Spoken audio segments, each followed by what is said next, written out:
Hello everyone, welcome back to my channel. ನಾನು ನಿಮ್ಮ ಪ್ರೀತಿ ಅಶ್ವಿನಿ ಮಂಜುನಾಥ್. ಹೇಗಿದ್ರೆ ಎಲ್ಲರೂ ಐ ಹೋಪ್ ಚೆನ್ನಾಗಿದ್ದೀರ ಅಂತ ಭಾವಿಸ್ತಾ ಇದ್ದೀನಿ. ನಾನು ಕೂಡ ಚೆನ್ನಾಗಿದ್ದೇನೆ. ಇವತ್ತಿನ ವಿಡಿಯೋದಲ್ಲಿ ನಾನು ಸಿಂಪಲಾಗಿ ಒಂದು ಟೇಸ್ಟಿಯಾಗಿರುವಂತಹ ಎಗ್ ಪಲಾವ್ನ ಮಾಡ್ತಾಯಿದ್ದೀನಿ. ತುಂಬ ಚೆನ್ನಾಗಿರುತ್ತೆ, ಹಾಗೆ ತಿನ್ನಲಿಕ್ಕೂ ಒಂದು ಡಿಫ್ರೆಂಟ್ ಟೇಸ್ಟ್ ಕೊಡುತ್ತೆ ಅಂತಲೇ ಹೇಳ್ಬೋದು. ಸಿಂಪಲಾಗಿರುತ್ತೆ, ಮನೆಯಲ್ಲಿರುವಂತಹ ಐಟಮ್ಸ್ ಎಲ್ಲನೇ ನಾವು ಸಿಂಪಲಾಗಿಯೇ ಮಾಡ್ಕೊಬೋದು. ತುಂಬ ರುಚಿಯಾಗಿರುತ್ತೆ. ಈ ವಿಡಿಯೋನ ಸ್ಟಾರ್ಟ್ ಮಾಡೋಕ್ಕೂ ಮುಂಚೆ ನೀವು ನನ್ನ ಚಾನಲನ್ನು ಸಬ್ಸ್ಕ್ರೈಬ್ ಮಾಡ್ಕೊಳ್ಳಿ, ಹಾಗೆ ಬೆಲ್ ಐಕಾನ್ ಪ್ರೆಸ್ ಮಾಡಿ, ವಿಡಿಯೋಗೊಂದು ಲೈಕ್ ಕೂಡ ಹಾಗೆ ಶೇರ್ ಕೂಡ ಮಾಡಿ ಅಂತ ಹೇಳ್ತಾ ಈ ವಿಡಿಯೋನ ಸ್ಟಾರ್ಟ್ ಮಾಡ್ತಾ ಇದ್ದೀನಿ. ಬನ್ನಿ ಹೇಗೆಲ್ಲ ಮಾಡೋಣ, ಎಷ್ಟು ಪ್ರಮಾಣದಲ್ಲಿ ಹಾಕ್ಕೊಂಡು ಮಾಡ್ತೀನಿ ಅಂತ ಸಹ ಹೇಳ್ತಾ ಇದ್ದೀನಿ. ಮೊದಲನೇದಾಗಿ ನಾನಿಲ್ಲಿ ಎಲ್ಲನೂ ತೊಗೊಂಡಿದ್ದೀನಿ. ಒಂದು 6ರಿಂದ 7 ಮೊಟ್ಟೆಗಳನ್ನು ಕೂಡ ತೊಗೊಂಡಿದ್ದೀನಿ. ನಿಮ್ಗೆ ಎಷ್ಟು ಬೇಕು, ನಿಮ್ಮ ಮನೆಯಲ್ಲಿ ಜಾಸ್ತಿ ಜನ ಇದ್ದರೆ ಜಾಸ್ತಿ ಕ್ವಾಂಟಿಟಿಯಲ್ಲಿ ನೀವು ಮಾಡ್ಕೊಬೋದು. ನಾನಿಲ್ಲಿ 2 ಲೋಟ ಗ್ಲಾಸ್ ಅಕ್ಕಿಗೆ ಮಾತ್ರ ನಾನಿಲ್ಲಿ ಎಗ್ ಪಲಾವ್ನ ಮಾಡ್ತಾಯಿದ್ದೀನಿ. ಮೊದಲನೇದಾಗಿ ನಾನಿಲ್ಲಿ ಒಂದು ಮಿಕ್ಸಿ ಜಾರನ್ನು ತೊಗೊಂಡಿದ್ದೀನಿ. ಅದಕ್ಕೆ ಒಂದು ಅರ್ಧ ಟೀ ಸ್ಪೂನಷ್ಟು ಸೋಂಪು, ಹಾಗೆ 4ರಿಂದ 5 ಲವಂಗ, ಒಂದು ಏಲಕ್ಕಿ, 1-2 ಪೀಸ್ ಸ್ಪೂನು ಅರಿಶಿನ ಪುಡಿ, 1 ಇಂಚು ಶುಂಠಿ, 1 ಇಡೀ ಬೆಳ್ಳುಳ್ಳಿ ಸಿಪ್ಪೆ ತೆಗೆದಿಲ್ಲ ಹಾಗೆ ಹಾಕ್ಕೊಳ್ತಾ ಇದ್ದೀನಿ, ಸ್ವಲ್ಪ ಕೊತ್ತಂಬರಿ ಸೊಪ್ಪು. ಖಾರಕ್ಕೆ ನಾನಿಲ್ಲಿ ಒಂದು 5 ಹಸಿಮೆಣಸಿನಕಾಯಿನ ಈ ರೀತಿ ಮಧ್ಯಕ್ಕೆ ಕಟ್ ಮಾಡಿ ಹಾಕ್ಕೊಳ್ತಾ ಇದ್ದೀನಿ, ಮುರಿದು. ಹಾಗೆ ಸ್ವಲ್ಪ ಪುದೀನ. ಇಷ್ಟನ್ನು ಹಾಕಿ ಸ್ವಲ್ಪ ನೀರು ಹಾಕಿ ನೈಸಾಗಿ ಪೇಸ್ಟ್ ಮಾಡ್ಕೊಬೇಕು. ನೀರು ಸೇರಿಸ್ಕೊಳ್ತಾ ಇದ್ದೀನಿ. ನಾನಿಲ್ಲಿ ಮಸಾಲೆನ ರುಬ್ಕೊಂಡು ಬಂದಿದ್ದೀನಿ. ನೀವು ಆಪ್ಷನಲ್ ಬೇಕಿದ್ದರೆ ನೀವು ತೆಂಗಿನಕಾಯಿನ ಹಾಕ್ಕೊಬೋದು. ನಾನಿಲ್ಲಿ ತೆಂಗಿನಕಾಯಿ ಹಾಕ್ತಾಯಿಲ್ಲ. ನೆಕ್ಸ್ಟ್ ಇಲ್ಲಿ ಕುಕ್ಕರನ್ನು ಇಟ್ಕೊಂಡಿದ್ದೀನಿ ಬಿಸಿಗೆ. ಒಂದು 50 ml ಆಯಿಲನ್ನು ಹಾಕ್ಕೊಳ್ತಾ ಇದ್ದೀನಿ. ಬೇಕಿದ್ರೆ ನೀವು ತುಪ್ಪವನ್ನು ಹಾಕ್ಕೊಬೋದು. ನಾನು ತುಪ್ಪವನ್ನು ಹಾಕ್ತಾಯಿಲ್ಲ, ತುಪ್ಪ ಬೇಕಾದರೆ ಹಾಕ್ಕೊಂಡು ಮಾಡ್ಕೊಬೋದು, ಇನ್ನೂ ಚೆನ್ನಾಗಿರುತ್ತೆ ಟೇಸ್ಟ್ ಅಂತಲೇ ಹೇಳ್ಬೋದು. ಎಣ್ಣೆ ಬಿಸಿಗೆ ನಾನಿಲ್ಲಿ 1-2 ಚೂರು ಪಲಾವ್ ಎಲೆ ಹಾಗೆ ಸ್ವಲ್ಪ ಕಸೂರಿ ಮೆಥಿಯನ್ನು ಹಾಕ್ಕೊಳ್ತಾ ಇದ್ದೀನಿ. ಫ್ರೈ ಆಗಿದೆ. ನೆಕ್ಸ್ಟ್ ನಾನಿಲ್ಲಿ 2 ಈರುಳ್ಳಿಯನ್ನು ಈ ರೀತಿಯಾಗಿ ಕಟ್ ಮಾಡಿ ಹಾಕ್ಕೊಳ್ತಾ ಇದ್ದೀನಿ. ಈರುಳ್ಳಿ ಸಾಫ್ಟ್ ಆಗೋವರೆಗೂ ನಾವು ಫ್ರೈ ಮಾಡ್ಕೊಬೇಕು. ಹಾಕ್ಕೊಳ್ಳಿ. ನಾನು ಬಟಾಣಿ ಹಾಕ್ಕೊಳ್ತಾ ಇದ್ದೀನಿ. ಫ್ಲೇವರ್ಫುಲ್ ಆಗಿರುತ್ತೆ, ಹಾಗೆ ಮಧ್ಯದಲ್ಲಿ ತಿನ್ನಲಿಕ್ಕೂ ರೈಸ್ ಜೊತೆ ಚೆನ್ನಾಗಿರುತ್ತೆ ಅಂತಲೇ ಹೇಳ್ಬೋದು. ಬಟಾಣಿ ಕೂಡ ಫ್ರೈ ಆಗೋವರೆಗೂ ನೀಟಾಗಿ ಫ್ರೈ ಮಾಡ್ಕೊಬೇಕಾಗತ್ತೆ. ಬಟಾಣಿ ಕೂಡ ಫ್ರೈ ಆಗಿ ನೋಡಿ, ಈಗ ವೈಟ್ ಥರ ಕಾಣಿಸ್ತಾ ಇದೆ ಅಲ್ವಾ, ಈ ರೀತಿ ಇದ್ದರೆ ಫ್ರೈ ಆಗಿದೆ ಅಂತ ಅರ್ಥ. ನಾನಿಲ್ಲಿ 2 ಟೊಮೆಟೊನ ಹಾಕ್ಕೊಳ್ತಾ ಇದ್ದೀನಿ. ಈ ರೀತಿ ಚಿಕ್ಕದಾಗಿ ಕಟ್ ಮಾಡಿಕೊಂಡು ಹಾಕ್ಕೊಳ್ತಾ ಇದ್ದೀನಿ. ಹಣ್ಣಾಗಿರೋವಂಥದ್ದನ್ನು ಬಳಸಿ, ತುಂಬ ಫ್ಲೇವರ್ಫುಲ್ ಆಗಿರುತ್ತೆ. ಇದು ಸಹ ಸಾಫ್ಟ್ ಆಗೋವರೆಗೂ ಫ್ರೈ ಮಾಡ್ಕೊಬೇಕು. ಬೇಗ ಸಾಫ್ಟ್ ಆಗಲಿಕ್ಕೆ ನಾನಲ್ಲಿ ಸ್ವಲ್ಪ ಉಪ್ಪನ್ನು ಆ್ಯಡ್ ಮಾಡ್ತಾಯಿದ್ದೀನಿ. ಉಪ್ಪು ಹಾಕಿದ್ಮೇಲೆ ನೀಟಾಗಿ ಮಿಕ್ಸ್ ಕೊಟ್ಟು ನಾವು ಲಿಡ್ಡನ್ನು ಕ್ಲೋಸ್ ಮಾಡಿ ಫ್ರೈ ಮಾಡೋದ್ರಿಂದ ಬೇಗನೆ ಫ್ರೈ ಆಗುತ್ತೆ. ಸಾಫ್ಟಾಗಿ ಬೇಯುತ್ತೆ ಅಂತಲೇ ಹೇಳ್ಬೋದು. ಟೊಮೆಟೊ ಸಾಫ್ಟಾಗಿ ಬೆಂದು ಆಯಿಲ್ ಬಿಟ್ಕೊಂಡಿದೆ. ನೆಕ್ಸ್ಟ್ ನಾವು ರುಬ್ಬಿಟ್ಕೊಂಡಂತಹ ಮಸಾಲೆಯನ್ನು ಹಾಕ್ಕೊಳ್ತಾ ಇದ್ದೀನಿ. ಹಾಕ್ಕೊಂಡು ನೀಟಾಗಿ ಹಸಿ ವಾಸನೆ ಹೋಗೋ ತನಕ ಫ್ರೈ ಮಾಡ್ಕೊಬೇಕು. ಇವಾಗ ಮಸಾಲೆ ಕೂಡ ಚೆನ್ನಾಗಿ ಫ್ರೈ ಆಗಿದೆ. ನಾನಿಲ್ಲಿ 1 ಟೀ ಸ್ಪೂನಷ್ಟು ಗರಂ ಮಸಾಲ ಹಾಕ್ಕೊಳ್ತಾ ಇದ್ದೀನಿ. ಹಾಗೆ 1 ಟೀ ಸ್ಪೂನಷ್ಟು ಮನೆಯಲ್ಲಿ ಮಾಡಿರುವಂತಹ ಮಟನ್ ಮಸಾಲ.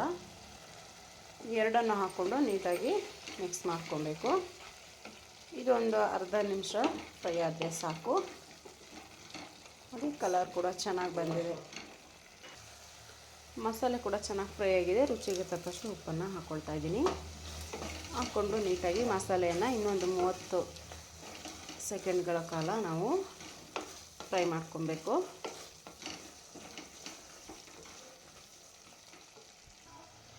ನಾನಿಲ್ಲಿ ಬಿಸಿನೀರನ್ನು ಇಟ್ಟಿದ್ದೀನಿ. 2 ಲೋಟಕ್ಕೆ 4 ಲೋಟ ನೀರನ್ನು ಹಾಕ್ಕೊಳ್ತಾ ಇದ್ದೀನಿ.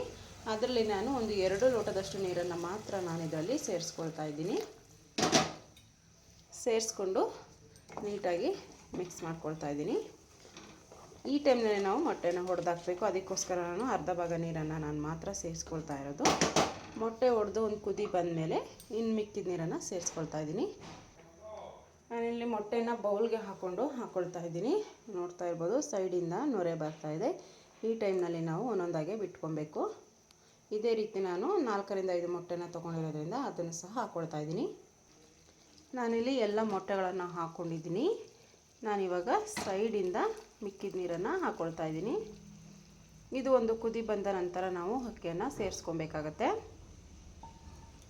ತುಂಬ ಚೆನ್ನಾಗಿರುತ್ತೆ. ಬ್ಯಾಚುಲರ್ಸ್ಗಂತೂ ತುಂಬ ಸುಲಭವಾಗಿ ಮಾಡ್ಕೊಬೋದು ಅಂತಲೇ ಹೇಳ್ಬೋದು.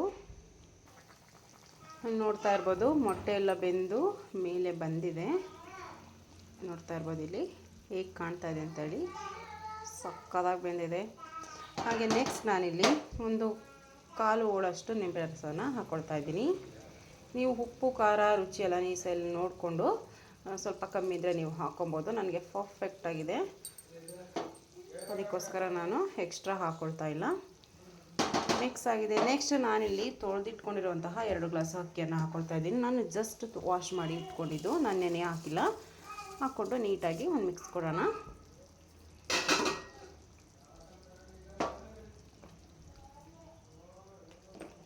ಸಕ್ಕತ್ತಾಗಿರುತ್ತೆ ಫ್ರೆಂಡ್ಸ್. ಬೇಕಾದರೆ ನೀವು ಒಮ್ಮೆ ಟ್ರೈ ಮಾಡಿ ನೀವೇ ಹೇಳ್ತೀರಾ ಸಕ್ಕತ್ತಾಗಿತ್ತು ಅಂತ ಹೇಳಿ. ನೀಟಾಗಿ ಮಿಕ್ಸ್ ಅಂತೂ ಆಗಿದೆ. ನೆಕ್ಸ್ಟ್ ಇದು ಒಂದು ಕುದಿ ಬರಬೇಕು. ಲಿಡ್ ಕ್ಲೋಸ್ ಮಾಡಿ ನಾನು ಬೇಯಿಸ್ಕೊಳ್ತಾ ಇದ್ದೀನಿ. ಇವಾಗ ಕುದೀತಾ ಇದೆ.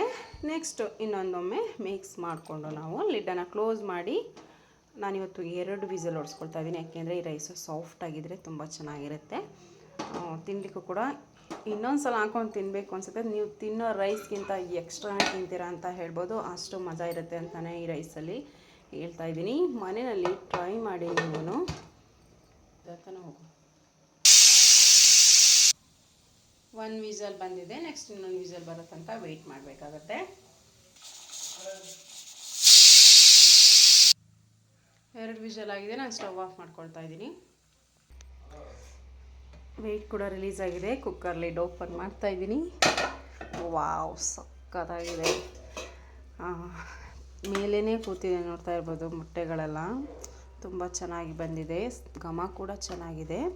ಇದನ್ನು ಮಿಕ್ಸ್ ಮಾಡ್ಕೊಬೇಡಿ, ಹಾಗೆ ಡೈರೆಕ್ಟಾಗಿ ಸೈಡಿಂದ ತೊಗೊಂಡು ನೀವು ಈ ರೀತಿಯಾಗಿ ಸೈಡಲ್ಲೇ ಮಾತ್ರ ಈ ರೀತಿ ಮಾಡಿಕೊಂಡು, ಅಂದರೆ ರೈಸನ್ನು ಸಡ್ಲ ಮಾಡಿಕೊಂಡು ನಾವು ಸರ್ವ್ ಮಾಡಿಕೊಂಡು ತಿನ್ನಬೇಕಾಗತ್ತೆ. ತುಂಬಾ ಚೆನ್ನಾಗಿದೆ ಫ್ರೆಂಡ್ಸ್, ಸಕ್ಕತ್ತಾಗಿದೆ ಅಂತಲೇ ಹೇಳ್ಬೋದು. ನೀವು ಮನೆಯಲ್ಲಿ ಟ್ರೈ ಮಾಡಿ, ಅದ್ಭುತವಾಗಿರುತ್ತೆ. ಫ್ಲೇವರು ಡಿಫ್ರೆಂಟಾಗಿರುತ್ತೆ. ಈ ವಿಡಿಯೋ ಇಷ್ಟ ಆಗಿದೆ ಅಂತ ಭಾವಿಸ್ತಾ ಇದ್ದೀನಿ.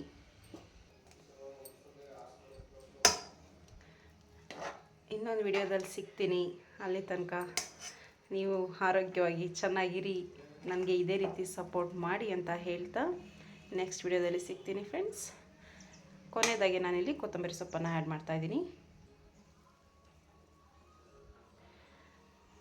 ಓಕೆ ಫ್ರೆಂಡ್ಸ್, ನೆಕ್ಸ್ಟ್ ವಿಡಿಯೋದಲ್ಲಿ ಸಿಗ್ತೀನಿ. ಟೇಕ್ ಕೇರ್, ಬಾಯ್ ಬಾಯ್.